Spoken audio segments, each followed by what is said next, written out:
My name is Celeste Rivera, and I'm 31 years old. When my beloved grandparents passed away last year, they left me a letter promising that their house and savings would help me finish my master's degree and start my veterinary practice. But when I went to claim what they'd promised, I discovered my aunt had manipulated the will and stolen everything meant for me. What happened next didn't just expose her greed. It revealed a web of lies that would destroy her reputation and leave her begging for forgiveness from the niece she tried to erase. Before I tell you how karma delivered the most perfect justice I could never have planned myself, please take a moment to like and subscribe if you enjoy stories where truth eventually wins. I'd love to know where you're watching from and what time it is there. Drop a comment below. I read every single one. Now let me take you back to that September morning when everything changed forever. I was sitting in my cramped studio apartment in Austin, the one with the broken air conditioning, and the neighbor's dog that barked at 3 a.m. every single night. My veterinary textbooks were stacked on every available surface, creating a maze I had to navigate just to get to my tiny kitchenette. Student loan statements covered my coffee table like a paper snowstorm of debt, $127,000 and counting. The phone call came on a Tuesday morning. I almost didn't answer because I was studying for my clinical pathology exam, but something made me pick up when I saw Abuela Elena on the caller ID. Her voice was weaker than usual, more fragile. At 84, my grandmother had been battling diabetes and heart problems for years, but she'd always been the strongest person I knew. "Mija, are you sitting down?" she asked in that gentle way that immediately made my stomach clench with worry. "Abuela, what's wrong? Are you okay?" "The doctors say I don't have much time left," she said quietly. "Maybe a week, maybe less, but I need to tell you something important." My world tilted. Elena and Miguel Varga weren't just my grandparents. They were my everything. They'd raised me from age 8 when my parents died in that terrible car accident on I-35. While other kids had bedtime stories about princesses, I had my grandmother's tales about crossing the border with nothing but hope and determination. While other kids got help with homework from parents, I had my grandfather explaining algebra in his patient, accented English that he'd worked so hard to perfect. "Abuela, you're going to be fine," I said, even though my voice was shaking. "You're tough. Remember when you beat pneumonia 3 years ago?" She chuckled softly. "I, Mija, always the optimist. That's why we love you so much. Listen to me carefully now. The house, the savings account, it's all for you. To finish school, to open that clinic you've been dreaming about since you were 10 years old and found that injured cat." I remembered that cat. Whiskers, I'd named him, completely original for an 8-year-old. I'd begged my grandparents to take him to the vet, even though money was tight. That trip to Dr. Martinez's clinic had changed my life. Watching him fix Whiskers' broken leg with such care and skill, I knew exactly what I wanted to be when I grew up. "Your grandfather and I, we worked extra shifts at the factory for 30 years, she continued. "Every overtime hour, every weekend shift was for you. We saved $180,000, and the house is paid off. It's worth maybe $165,000 now with the market the way it is." $345,000. The number hit me like lightning. That was enough to pay off my student loans, finish my final year of vet school without working 3 jobs, and have enough left over for a down payment on a small practice somewhere. It was freedom. It was my entire future handed to me by 2 people who'd already given me everything. "The papers are all ready," she said. "Aunt Carmen helped us with the lawyer last month. Everything goes to you, our little veterinarian. We're so proud of you, Celeste. Your parents would be proud too." That night I couldn't sleep. I walked around my tiny apartment thinking about the possibilities. Maybe I could open a clinic in a small town somewhere, the kind of place where I could really know my clients and their pets. Maybe I could specialize in large animal practice like I'd always wanted, working with horses and cattle instead of just cats and dogs.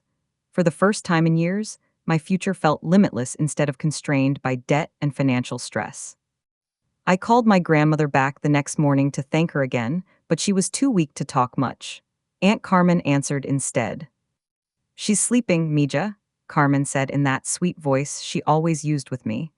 "Don't worry about anything legal or complicated. I'm handling all the paperwork for them. You just focus on finishing school and making them proud." Carmen had always been the successful one in our extended family. She'd married David Santos, who who owned two popular Mexican restaurants in San Antonio, and she worked as a high-end real estate agent specializing in luxury homes. While the rest of us were working class, living paycheck to paycheck, Carmen drove a white BMW X5 and carried designer handbags that cost more than I made in a month waiting tables. But she was family. She'd held my hand at my parents' funeral 23 years ago. She'd been at every birthday party, every graduation, every family celebration.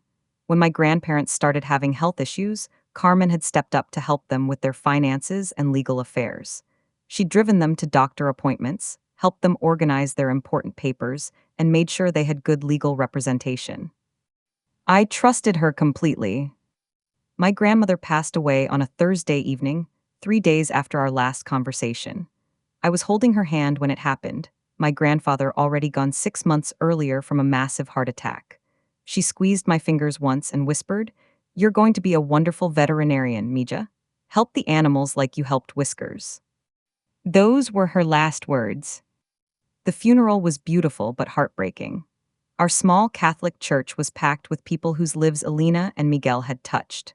Former coworkers from the textile factory, neighbors from their modest neighborhood, members of their church community, and the large extended family that had grown around them over the decades. Carmen organized everything perfectly. She'd arranged for mariachi music, my grandmother's favorite, and ensured that the reception had all of Alina's signature dishes: tamales, pozole, and the tres leches cake that had been legendary in our family. She gave a beautiful eulogy about how Alina and Miguel represented the best of the immigrant experience, working hard and sacrificing everything for the next generation. They lived to see their granddaughter become a veterinarian, she said, looking directly at me with tears in her eyes. They died knowing their legacy was secure. After the service, Carmen pulled me aside in the church parking lot. She was dressed in an elegant black dress that probably cost more than my monthly rent, but her grief seemed genuine. "Celeste, I know this is a difficult time, but we need to talk about practical matters. Your grandparents left specific instructions about how they wanted their affairs handled." "The will," I said. "Abuela told me everything goes to me for school." Carmen nodded. "Yes, but there are procedures to follow. I have a meeting with their lawyer, Mr. Henderson, next week. Don't worry about any of the legal complexity. I'll handle everything and then we can transfer everything to your name. You just focus on grieving and getting ready for your final year of school." I felt a wave of gratitude for her efficiency. Carmen had always been the organized one, the one who handled details while the rest of us dealt with emotions. "What do I need to do?" I asked. "Nothing right now. I have power of attorney to handle the estate transition. Once all the paperwork is processed, we'll set up a meeting to sign the transfer documents." 2 weeks passed. I tried to focus on my studies, but it was impossible to concentrate. I missed my grandparents terribly, and the financial stress was crushing me. I'd had to ask for an extension on my rent, and I was eating peanut butter sandwiches for every meal because I couldn't afford groceries. Finally, I decided to drive down to San Antonio to begin the process of claiming my inheritance.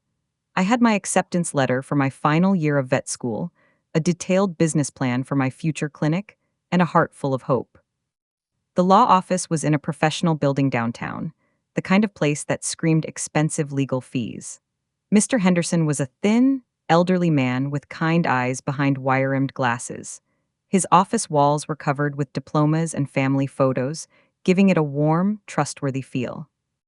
"I'm here about my grandparents' estate," I said, sliding their death certificates across his mahogany desk. "Alina and Miguel Varga. They passed away 2 and 3 weeks ago." He pulled out a thick manila folder and opened it carefully. As he read through the documents, his expression grew confused, then concerned. "Miss Rivera, I think there's been some misunderstanding. According to the will I have on file, Carmen Varga Santos is listed as the sole beneficiary of the entire estate." The words hit me like a physical blow. The room seemed to spin, and I had to grip the arms of my chair to keep from falling over. "That's impossible," I stammered. "My grandmother called me 3 days before she died. She told me everything was left to me for my education. She said Carmen helped them set it up." Mr. Henderson's face grew grave. He turned the will around so I could see it. There was Carmen's name, clearly typed as the beneficiary of both the house at 2847 Guadalupe Street and the savings account at First National Bank containing $180,127.43. My name appeared nowhere in the document. This will is dated September 15th, he said gently, just 1 week before your grandmother's death. Mrs. Santos brought your grandparents in personally to execute this updated version. September 15th. That was 2 days after my grandmother had called me about the inheritance, 2 days after she'd promised me everything. But she told me the paperwork was already done, I said, my voice barely above a whisper. She said Carmen had helped them arrange everything for me. Mr. Henderson looked deeply uncomfortable. According to my notes, Mrs. Santos explained that there had been some family complications, and your grandparents wanted to ensure their estate was managed more responsibly. Family complications, managed more responsibly. The phrases felt like slaps across the face. What kind of complications? I demanded. He shuffled through his papers. I'm afraid I can't share the specific details of my conversations with your grandparents, but Mrs. Santos indicated that you were struggling with substance abuse issues and that they were concerned about leaving you such a large sum of money. Substance abuse issues. I stared at him in complete shock. I'd never used drugs in my life. I barely drank alcohol, maybe a beer on weekends if I could afford it. I was 3 months away from graduating veterinary school with a 3.7 GPA. Mr. Henderson, that's completely false. I don't have substance abuse problems. I'm in my final year of veterinary school at Texas A&M. I've never been in trouble, never been arrested, never done anything that would make my grandparents worry about my responsibility. He looked genuinely troubled by this information.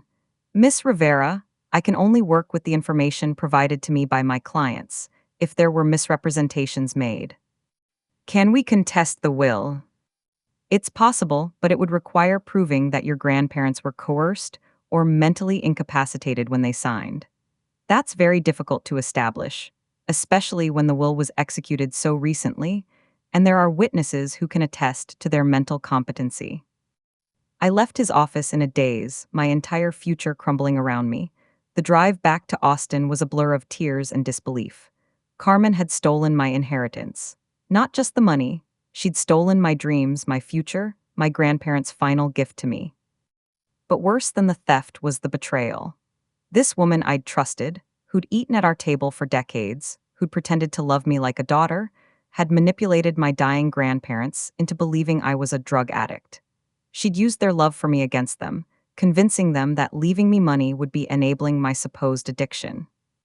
That night, I called Carmen. I needed to hear her explain herself, needed to understand how someone could be so cruel. She answered on the first ring, sounding cheerful and relaxed. Celeste, how are you holding up, Mija? I know these first few weeks are the hardest. I went to see Mr. Henderson today, I said, my voice carefully controlled. There was a pause. When she spoke again, her tone had shifted slightly, becoming more cautious. Oh, how did that go? He says you're the sole beneficiary of my grandparents' estate. Everything they promised me is now legally yours. Another pause, longer this time. I could hear the television in the background, some Spanish-language soap opera my aunt always watched. Celeste, I think there might be some confusion. Why don't you come over tomorrow and we can discuss this calmly, in person? I'm not confused, Carmen. I want to know why you convinced my dying grandparents that I'm a drug addict. The mask finally slipped. When she spoke again, her voice was cold and businesslike. I think you're upset and grieving, which is understandable. But the will is legal and final. Your grandparents made their decision based on what they thought was best. What they thought was best, or what you convinced them was best. I'm going to hang up now. This conversation isn't productive. Carmen, wait, please just tell me why. If you needed money, if you were in trouble somehow, you could have asked for help. You didn't need to destroy me to save yourself. Destroy you? She laughed, but there was no humor in it. Celeste, you're 31 years old and healthy. You can work, you can take out loans like everyone else. This isn't the end of the world. It's my entire future. My grandparents saved that money working factory jobs for 30 years. They wanted me to have it. They changed their minds. People do that sometimes when they learn the truth about someone. The truth about someone, the cruelty of it took my breath away. What truth, Carmen? That I'm 3 months from graduating veterinary school, that I work 60 hours a week to support myself, that I've never been in trouble with anything stronger than caffeine. I don't know what game you're playing, but the will is signed and witnessed. It's over, Celeste, move on. She hung up on me. I sat in my apartment that night, looking around at the life I'd built on determination and hope. My veterinary textbooks, my study notes, my carefully planned budget that showed how I'd use my grandparents' gift to finally escape the crushing weight of student debt. All of it worthless now. But as I sat there in the dark, something hardened inside me. It wasn't anger exactly, though that was certainly part of it. It was resolve. Carmen thought she could erase me, thought she could steal my future, and I'd just disappear quietly. She was wrong. The next few months were the darkest of my life. Without my grandparents' financial support, I had to make impossible choices. I could defer my final year of veterinary school and work full-time to pay down my existing debt, or I could continue school and take on even more crushing loans. I chose school. I'd come too far to quit now. But that meant living in poverty that was almost medieval in its severity. I moved from my studio apartment to an even smaller place, essentially a converted closet in a house I shared with 4 undergraduate students. My bedroom was so small that I had to climb over my mattress to reach my desk. The walls were thin enough that I could hear every conversation, every party, every late-night phone call from my roommates. I sold everything I could live without. My car went first, replaced by a battered bicycle I bought from a thrift store. My laptop was next, swapped for an ancient desktop computer that took 5 minutes to boot up. I kept only the textbooks I absolutely needed and sold the rest. Food became a mathematical equation. Ramen noodles cost 25 cents per package. Peanut butter was $3 for a jar that would last a week if I was careful. Rice and beans could stretch for days if I added enough water. I learned to love eggs because they were cheap protein, and I discovered that the veterinary school cafeteria threw away perfectly good food at closing time. My classmates noticed. Dr. Williams, my clinical instructor, pulled me aside after a particularly rough day when I'd nearly fainted during a surgery observation. Celeste, when's the last time you had a real meal? I wanted to lie, but I was too tired for pride. 2 days ago, maybe 3. She took me to her office and pulled a $20 bill from her wallet. This isn't charity, it's an investment. I need my students healthy and focused. That $20 felt like a fortune. I bought actual groceries, chicken, vegetables, milk. I ate like a normal person for exactly 4 days. Meanwhile, Carmen was living like a queen with my stolen inheritance. Her Facebook posts were a daily torture. Photos of the family vacation to Cancun, staying at an all-inclusive resort that cost more per night than I spent on food in a month. Pictures of her kitchen renovation, complete with granite countertops and professional-grade appliances that cost more than I owed in student loans. The worst was her daughter Maria's quinceañera celebration. Carmen had rented out the entire ballroom at the Marriott, hired a full mariachi band, and flown in relatives from Mexico. The dress alone, a custom creation covered in crystals and pearls, probably cost $5,000. All funded with money my grandparents had saved by bringing lunch to work in paper bags for 30 years. But the posts weren't just painful because of the money. It was the narrative Carmen had created around her newfound wealth. She posted inspirational quotes about God blessing those who help family and being a good steward of gifts. She shared articles about financial responsibility and the importance of family support systems. She was rewriting history, turning her theft into charity, her greed into wisdom. The family's reaction was even more devastating than Carmen's posts. When I finally worked up the courage to reach out to other relatives, hoping someone would listen, I discovered that Carmen had been very busy spreading her version of events. My cousin Maria called me 2 months after the funeral. I'd been hoping she might offer support, or at least a friendly ear. Instead, I got an accusation. Celeste, my mom says you've been calling people and spreading lies about the will. That's really hurtful, especially when she's just trying to honor Abuela and Abuelo's wishes. Maria, your grandmother promised me that inheritance 3 days before she died. She told me everything was arranged for my education. That's not what Mom says happened. She says Abuela and Abuelo were really worried about you in those last weeks. They thought you might be using drugs or something. The lie hit me like a physical blow. Using drugs, Maria, you've known me your entire life. When have I ever used drugs? I don't know, she said, but I could hear uncertainty creeping into her voice. Mom showed us the lawyer's notes. It was pretty detailed. What kind of details? Like, they were worried about your behavior, your money management, stuff like that. Mom said you'd been asking them for cash for months. Another lie. I'd never asked my grandparents for money, not once in 23 years. The only financial help they'd ever given me was buying my textbooks for my first year of vet school, and I'd paid them back as soon as I could. Maria, I'm 3 months from graduating veterinary school. I work 60 hours a week. I've never asked anyone for money. Look, I don't want to get in the middle of this, but Mom says the will is legal and final. Maybe you should just accept that Abuela and Abuelo changed their minds. The conversation ended with Maria promising to pray for my healing, as if I were the one who needed divine intervention. Uncle Roberto's reaction was even worse.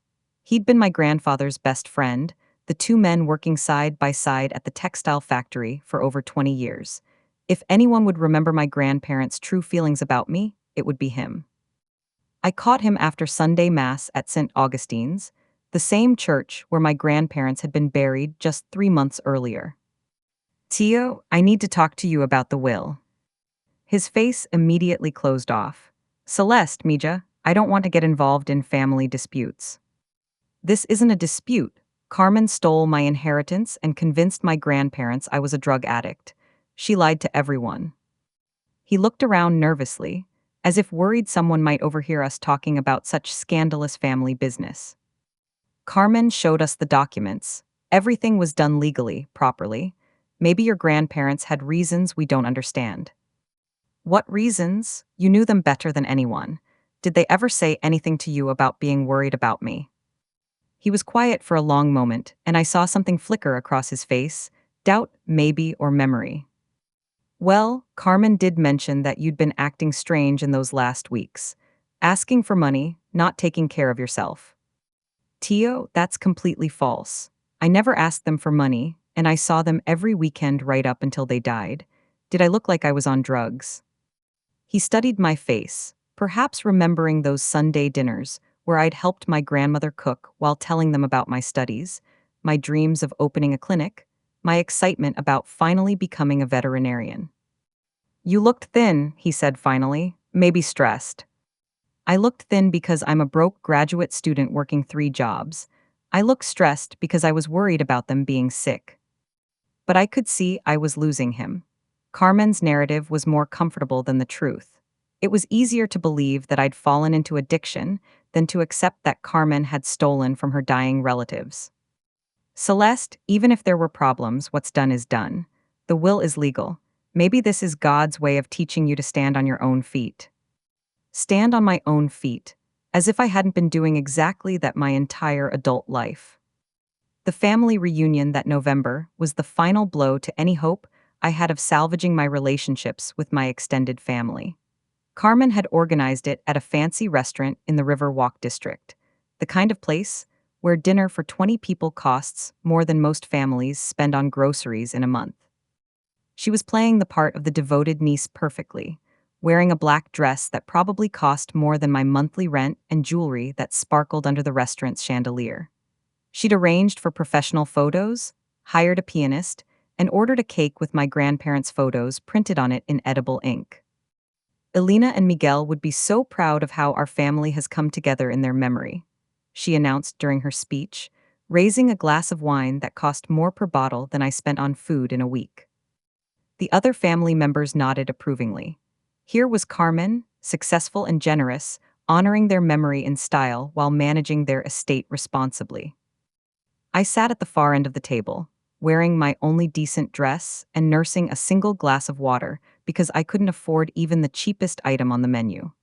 Several relatives had offered to pay for my dinner, but I couldn't bear the charity. especially not when it was being funded indirectly by my stolen inheritance.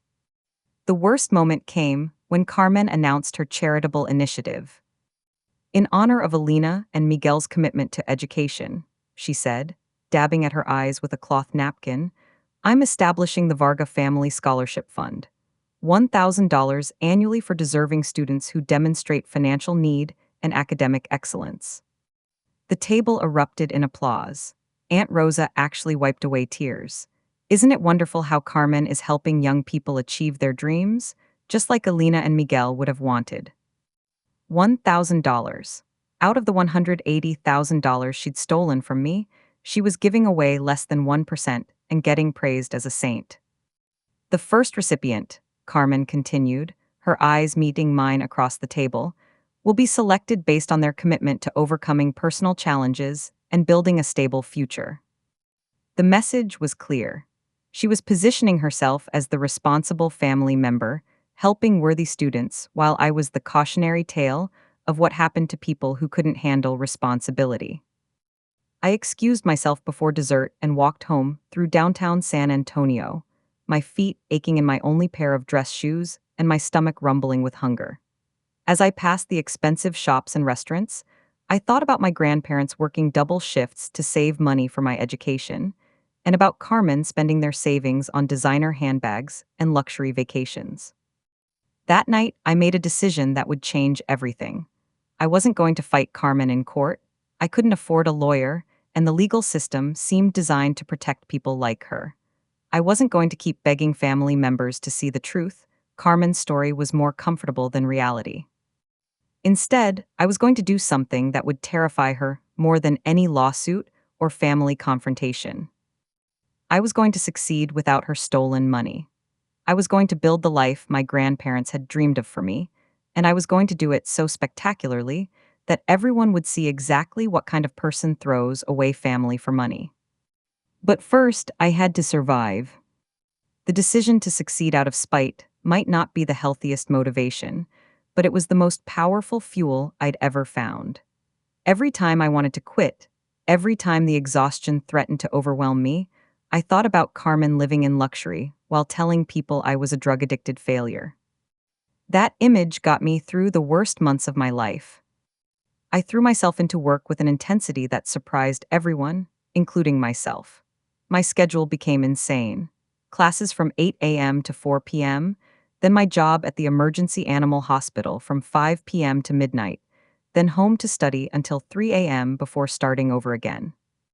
Dr. Patterson, who owned the emergency clinic where I worked, noticed my dedication immediately. Celeste, you're here more hours than my full-time veterinarians, she said one night as I cleaned kennels at 11:30 p.m. When do you sleep? Sleep is for people who have trust funds, I replied, scrubbing dried medication off a cage door.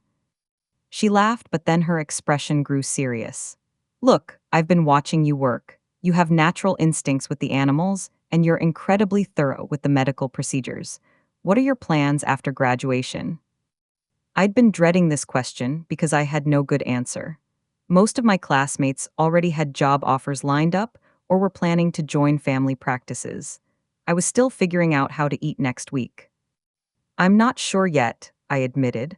I need to find something that pays well enough to handle my student loans. Dr. Patterson studied me for a moment.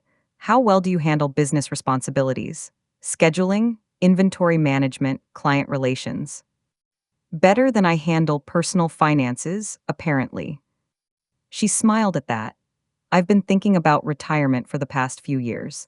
This place has been my life for 25 years, but I'm ready to travel, spend time with my grandchildren. Would you be interested in gradually taking over the practice? I stopped scrubbing and stared at her. Take over the practice? It wouldn't happen overnight. You'd start as an associate veterinarian, learn the business side while I'm still around to guide you. After a few years, if things work out, we could discuss a buyout arrangement. Owner financing, structured payments, that sort of thing. It wasn't the small-town clinic I'd originally dreamed of, but Dr. Patterson's urban practice was exactly the kind of place where I could make a real difference. They served everyone from wealthy pet owners in the suburbs to families in low-income neighborhoods through a sliding-scale program. It was challenging, meaningful work that would let me use all the skills I'd been developing. Dr. Patterson, I would be honored. Over the next 18 months, I lived like a monk dedicated to veterinary medicine. Every spare moment went into learning not just the medical aspects of practice, but the business side as well. Dr. Patterson taught me about inventory management, insurance negotiations, staff scheduling, and client relationship building. The work was exhausting but exhilarating. I was finally doing what I'd dreamed about since that day with Whiskers 23 years earlier. Every successful surgery, every grateful pet owner, every life I saved reminded me why I'd fought so hard to get here. But it wasn't just about the medicine. I was building something that couldn't be stolen, something that belonged to me because I'd earned it. Meanwhile, Carmen continued her social media parade of excess. New luxury car posts, expensive vacation photos, designer shopping sprees. She'd bought a beach condo in Galveston that she rented out through Airbnb, creating another income stream from my grandparents' savings.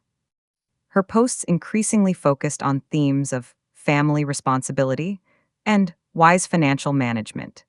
She shared articles about the importance of leaving money to the right people and the dangers of enabling adult children who couldn't handle responsibility.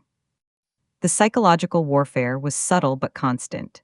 She was creating a public narrative where she was the wise matriarch protecting the family legacy, while I was the irresponsible young person who'd been righteously cut off. But I was building my own narrative, one patient at a time. Mrs. Washington brought her elderly cat Smokey to our clinic on a Tuesday evening in February. Smokey had been hiding under the bed for 3 days and wouldn't eat. Mrs. Washington was clearly struggling financially. Her clothes were worn but clean, and she counted out payment in crumpled bills and quarters. "I know he's old," she said, tears in her eyes as she held Smokey's carrier. "But he's all I have left since my husband passed. If it's expensive, I understand, but could you at least tell me if he's in pain?" I examined Smokey carefully. He had kidney disease, common in senior cats but manageable with the right treatment and diet. The full workup would normally cost $400, medication another $60 per month. "Mrs. Washington, Smokey has kidney disease, but it's treatable. I'd like to start him on a special diet and some medication that will help him feel much better." Her face crumpled. "How much will that cost?"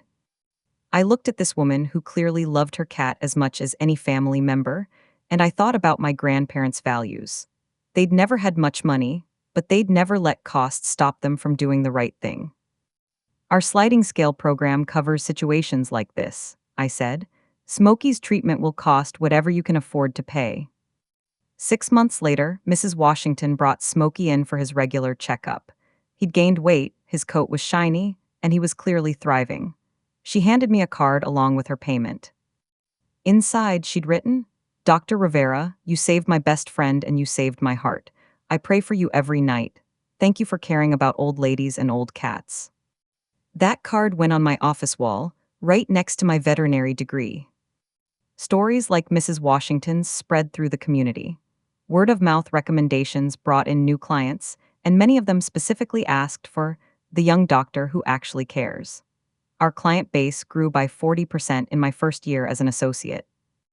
Dr. Patterson noticed the growth immediately. "Celeste, I've never seen client loyalty like this. People are driving across town specifically to see you. What are you doing differently?" I thought about it. I think I just remember what it's like to need help and not be sure if anyone will care enough to provide it. She nodded slowly. "That's exactly why this practice needs to be yours. You understand what we're really here for." As my professional reputation grew, I started getting involved in veterinary community organizations. I joined the State Veterinary Association and volunteered for their community outreach programs. I wrote articles for the association newsletter about serving underserved populations and building inclusive practices. Dr. Martinez, the veterinarian who'd inspired my career all those years ago with Whiskers, was now president of the state association. He approached me at the annual conference. "Dr. Rivera, I've been following your work at Patterson's clinic. The community response has been remarkable. We'd like you to consider joining our ethics committee." The ethics committee. The irony wasn't lost on me. that the niece who'd been robbed and accused of being irresponsible was now being asked to help set ethical standards for the profession. I accepted immediately. But my real breakthrough came when Carmen made her first major mistake. 2 years after stealing my inheritance, Carmen decided to flip my grandparents' house. The real estate market was booming, and she saw an opportunity to make quick money on top of the savings she'd already spent. She listed the house at 2847 Guadalupe Street for $285,000, nearly double what it had been worth when my grandparents died. But it wasn't just the price that caught attention. It was her marketing description. Stunning family home with rich immigrant history. Previous owners were hardworking Mexican Americans who saved every penny to leave a legacy for their family. Original hardwood floors lovingly maintained for 40 years. Kitchen filled with memories of traditional family cooking. Garden where 3 generations of children played, now beautifully updated and ready for new memories to be made. She was literally selling their story along with their house. The listing went viral in our old neighborhood Facebook group, not because people were interested in buying, but because they were disgusted by Carmen's marketing strategy. "This is revolting," wrote Mrs. Gonzalez, who'd lived next door to my grandparents for 15 years. Elena and Miguel loved that house. They spent 40 years making it a home, and they always said it would go to Celeste when they were gone. I remember Elena telling me just before she died that she was so proud Celeste was becoming a veterinarian, added Mr. Johnson from across the street. She said the house would help Celeste start her practice. Where is Celeste in all this? Carmen inherited this property when her aunt and uncle died, commented someone who didn't know our family history. Maybe the granddaughter wasn't responsible enough to handle that kind of inheritance. That comment triggered an avalanche of responses from people who'd known me my entire childhood. "Celeste Rivera has been responsible since she was 8 years old," wrote Mrs. Martinez, who taught me in grade school. "She used to help students with their homework after school. This can't be true."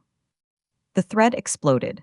Neighbors posted photos of my grandparents with me at neighborhood events, old Polaroids of me and whiskers on the front stoop, receipts from the bakery where Abuela bought her tres leches cake, the mundane artifacts of real life that contradicted Carmen's carefully constructed narrative.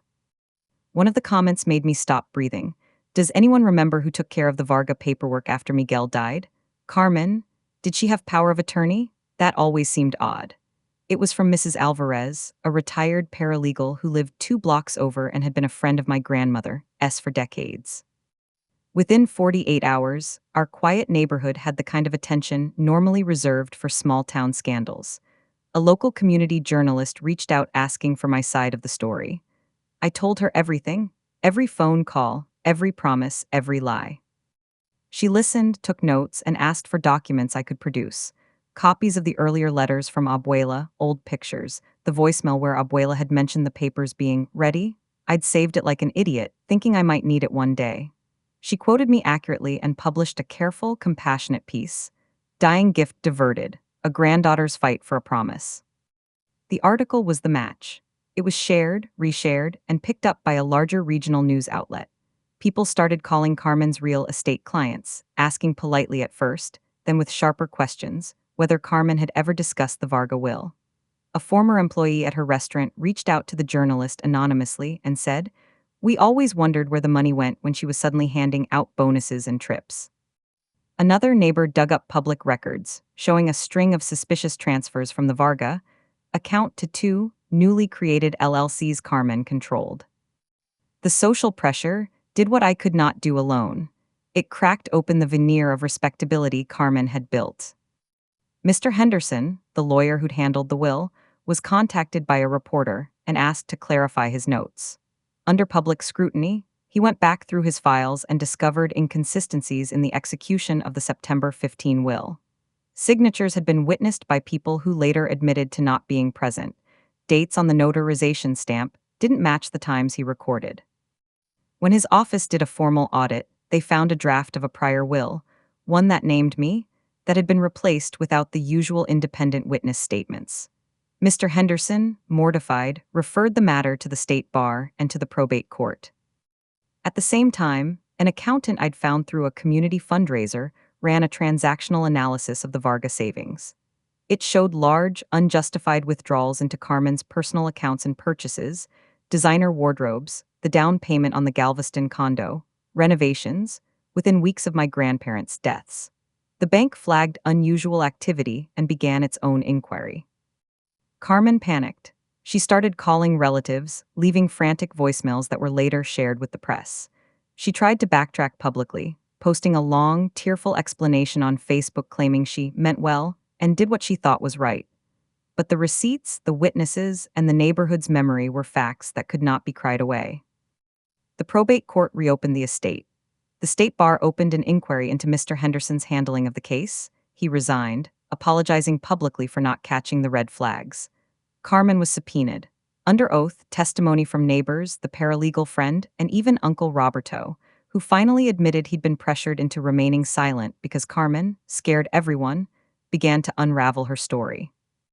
The legal path was messy and slow, but this time, I had three advantages I didn't have in the beginning: a journalist willing to shine a light, a community that remembered the truth, and my own reputation, built clinic by clinic, life by life, that showed who I really was. Carmen tried one last gambit. She offered to settle quietly if I would sign a non-disclosure agreement. Her lawyer called my number twice.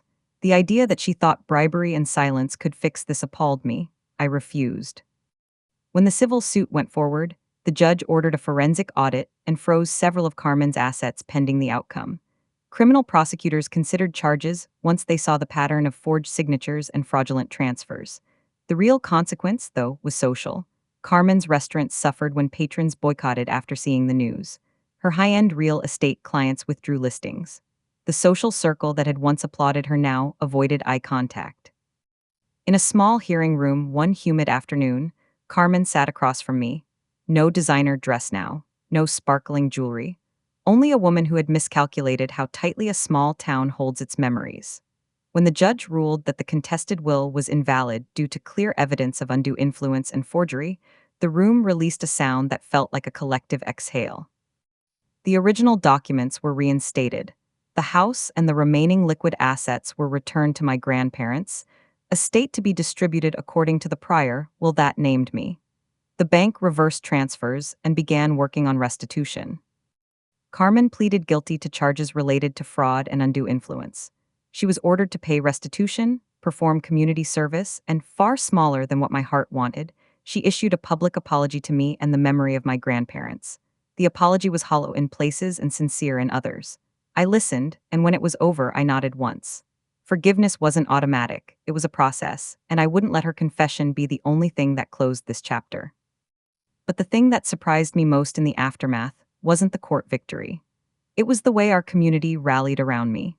Neighbors brought casseroles, clients organized a fundraiser that covered the remaining legal costs, and strangers wrote messages of support that I still read on days when the paperwork and debt felt crushing. The Veterinary Association published a short piece commending the public for standing up against elder financial abuse, and several law students offered pro bono assistance to create educational materials to help other families avoid what had happened to mine. I used what I received not to return to the life where a single mistake could erase me, but to build what my grandparents intended: opportunity, not just for me, but for others. I set up a small scholarship in Alina and Miguel's name with a clause that ensured transparency and an independent oversight board. I invested in my clinic and created a sliding scale fund to help low-income pet owners get necessary care. I hired the neighborhood kids during summers and paid them fair wages, because my grandparents believed in work ethic and dignity, and I wanted their legacy to reflect that. Carmen, she disappeared for a while, working odd jobs in cities where nobody knew our story. When she resurfaced on a local talk show months later, it was to tell a contrite and softened version of events. I watched the segment with a strange calm. The woman who hurt me was no longer my enemy in the way she had been when I was hungry and desperate. She had become a cautionary tale. Today, I run a small but thriving practice in Austin. We focus on serving the whole community: wealthy clients who can afford elective procedures and families who scrape together coins to treat a beloved pet. I teach at workshops about veterinary ethics and open my clinic once a month for free vaccinations and basic care. The sliding scale fund we started from my grandparents. Estate has helped over 100 animals receive care their owners otherwise couldn't afford. I paid off a chunk of my loans, not all, because medicine is expensive and honesty is costly in its own ways. But I sleep without that stone of uncertainty sitting on my chest. I have a team I trust. I have clients who have become friends. I have the photos of Abuela Alina, a carpentered frame on my desk, smiling at me like she always did when she believed I could do hard things. Did Carmen get punished? Yes. Did she lose more than money? Also, yes. Reputation, ease, the ability to walk into a room and be trusted. And yet, the thing the court couldn't force her to understand was this: you can steal someone's inheritance, but you cannot steal a lifetime of character. That belongs to the person who built it. If there's one lesson I want people to take from my story, it's this: community remembers. Small acts of decency build reputations that no amount of money can buy, and small lies, once exposed, have a way of collapsing the tallest facades. If you liked this story, don't forget to like and subscribe. There are more true stories here where truth wins, sometimes slowly, sometimes painfully, but it wins. Tell me in the comments where you're watching from and what time it is there. I read every single one. If you or someone you know is dealing with elder financial abuse, please reach out to local legal aid or elder advocacy groups. You're not alone. Thank you for listening to my story. This one's for Abuela Elena and Abuelo Miguel. I hope wherever they are, they're proud.